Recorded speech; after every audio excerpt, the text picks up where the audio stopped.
Yan. So, mga kausok. Meron na naman tayong gagawin ngayon kasi yung sa crosswind natin, yung sa likod na brake light, ayun na gumana. So, ito yun guys, so LED. Ang ginawa ko dati ay ito. Nilagyan ko lang siya ng LED na ganito. Para lang meron siyang brake light. No? Ito yung nando sa door.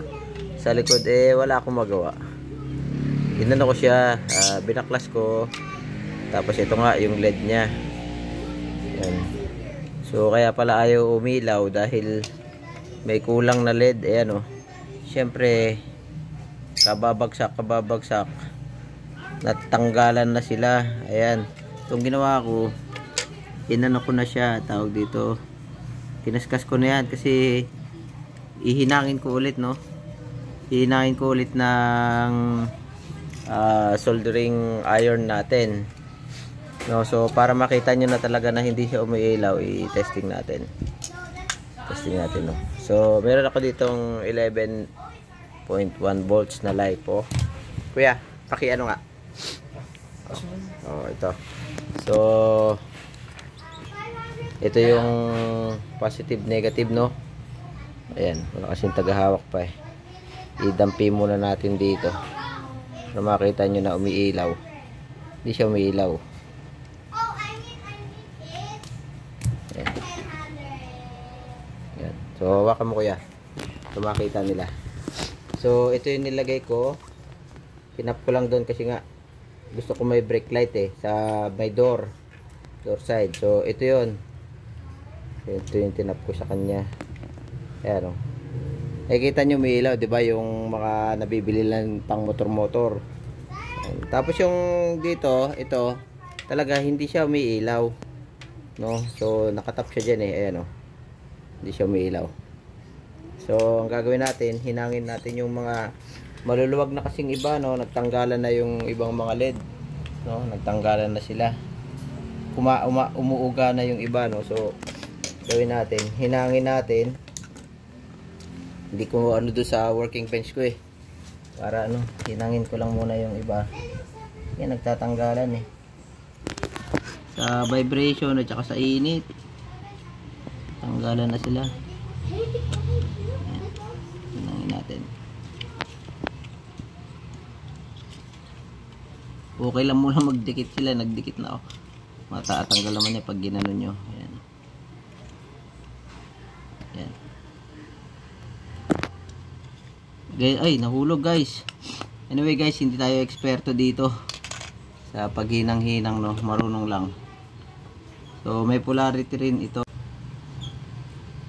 Ang isa nito ay 1.5 volts.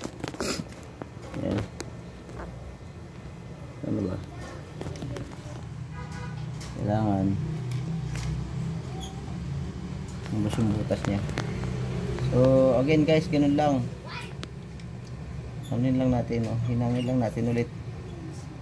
Kasi nga, so balikan ko kayo pagka nahinang ko na lahat, tapos para matesting natin. So guys, ito na, nahinang na natin yung mga LED, no, dito sa likod. Ayan, so maganda na yung nahinang na natin yung mga natanggal na LED. Yan. Malaki na yung mga niyan, pinaghinangan. So ito, testing na natin, no? Battery lang muna. Yan, tignan natin. Yun. So nakita nyo, umilaw na yung mga LED lights. Ayan Ito kasi tatanggalin ko na to guys. Ito. Itong nilagay natin, kasi pangit tignan kasi. Although malakas din, pero tatanggalin na natin yan para wala nang nakalawit-lawit. So ayun, tinanggal na natin. So ito na siya ngayon. Ito. Yan. Yan nakita nyo. Yan. So okay na. Yan. Anyway guys, mahirap tanggalin yung takip. Nabasag ko yung takip Ayan So parang nakano kasi siya, nakatawag dito. Naka rugby, naka mighty band, ganun. Pa siya naka mighty band, hindi siya yung nakadikit na kagaya sa headlight. So, ano na lang naman, ginawa ko parang bahala na, do it yourself na lang. Pero, yun, nabasag siya. Ayan, didikit ko na lang yung mga parts na nabasag ulit. Ayan. Ayan, Ayan. So, dikit na lang ulit ng mighty band. Okay na to. Testing ulit natin para makita natin yung kulay niya pagka nakaganyan siya. Maganda kasi talaga pagka stock talaga. Ayan, Ayan. Ayan siya, diba? So, ayun. Okay na to. So, destroy it yourself, guys. Ito, nabasag. Balik ko na sa crosswind. Ayan. Ayos. Ayan, guys. Ito na yung, yung tawag dito, brake light sa likod, So, paapakan natin. Apakan mo, kuya. Ayan, okay. Sige, bitaw. Ayan, apak.